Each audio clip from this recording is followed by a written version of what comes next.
राज्याचे कृषी मंत्री माणिकराव कोकाटे म्हणाले, माझं वय आहे का? मला काही रमीतलं ढेकळं कळत नाही. अहो मंत्री साहेब, पत्त्याने पत्ता लावलेला व्हिडिओ ढळढळीत दिसतंय, पण गंमत बघा. मग मोबाईल नंबर, बँक खातं यामध्ये कसं जोडलं जातं, हे इतकं बारकाईने कसं लक्षात आलं?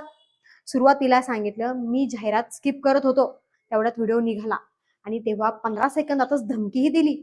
बदनामी झाली तर कोर्टात खेचीन. मग काय, रोहित पवार सरसावले आणि 42 सेकंदाचा व्हिडिओ दाखवून विचारलं, कोणती जाहिरात आहे जी स्किप करायला 42 सेकंद लागतात?